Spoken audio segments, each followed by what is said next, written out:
Alright, hey y'all, this is Dr. Pottery. I'm going to be doing the egg and the almond test for your biological molecules lab. Alright, so same deal as before. We got to put in our water solvent. And we're going to do 5 milliliters into each test tube.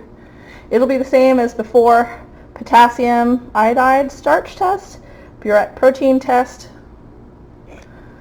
Benedict sugar test,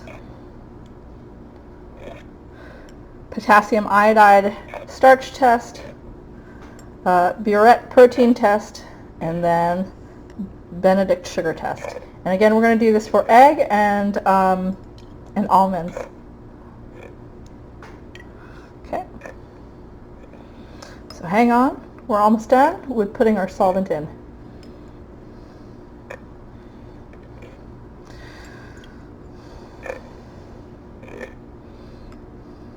Okay, here we go.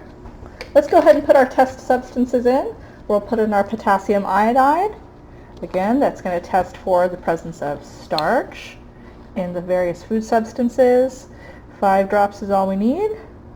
1, 2, 3, 4, 5.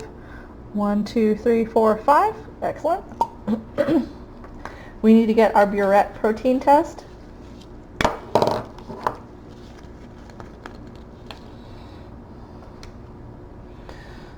Count. 1, 2, 3, 4, 5, 6, 7, 8, 9, 10. 1, 2, 3, 4, 5, 6, 7, 8, 9, 10. Excellent. And we'll need our Benedict sugar test. Remember that Benedict's is cobalt blue. Burette test is kind of this light sky blue. I want to thank y'all for being so patient with these videos. 1, 2, 3, 4, 5, 6, 7, 8, 9, 10, 11, 12, 13, 14, 15, 16, 17, 18, 19, 20. 1, 2, 3, 4, 5, 6, 7, 8, 9, 10, 11, 12, 13, 14, 15, 16, 17, 18, 19, 20. I am doing them at home since we are, doing the pandemic thing. Hooray, pandemic. Alright, so our first test is going to be with almonds. So what I did is I took a bunch of almonds, I chopped them up, I dissolved them in water because, again, water is a good solvent.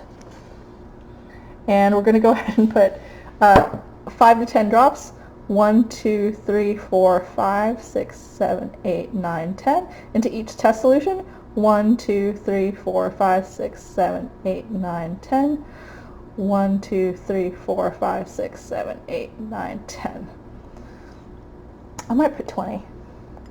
1, 2, 3, 4, 5, 6, 7, 8, 9, 10. 1, 2, 3, 4, 5, 6, 7, 8, 9, 10. 1, 2, 3, 4, 5, 6, 7, 8, 9, 10. Okay, so I put 20 drops of our test substance. And again, because this requires a little bit of heat, I'm going to stick it in the hot water bath of boiling water.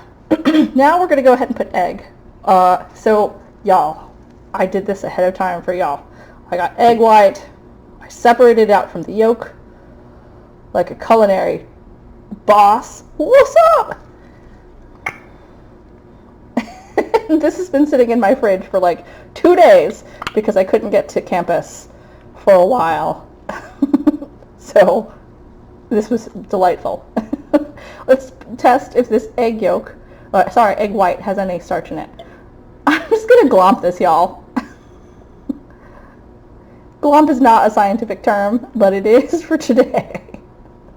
Really, I'm putting about 2 milliliters of egg white into these test tubes. Oh my lord.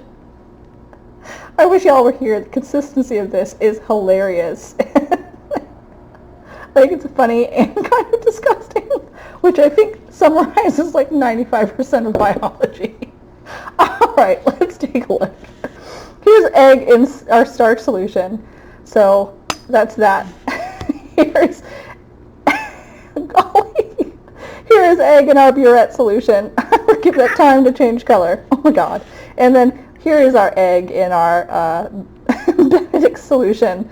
Again, I'm going to stick this in the hot water to give it time to undergo a chemical reaction. Let's go ahead and interpret our results.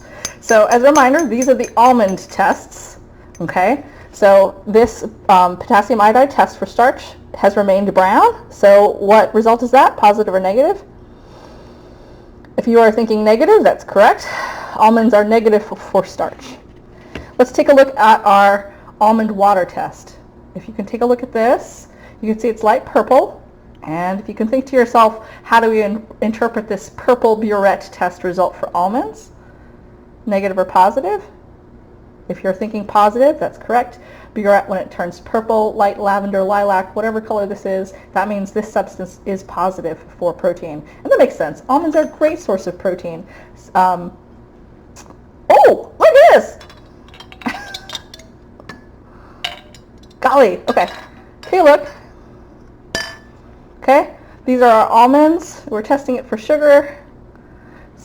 That Benedict test for sugar has remained a blue.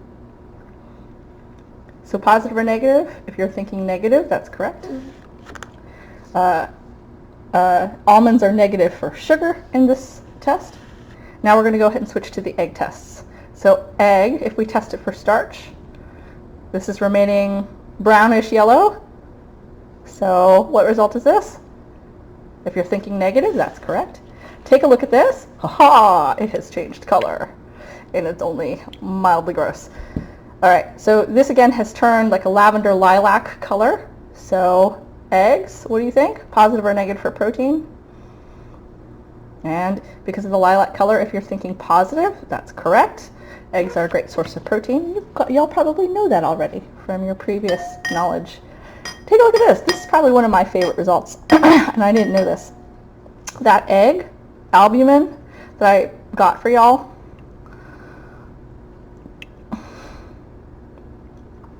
if you take a look, some of that has reacted with our Benedict's test.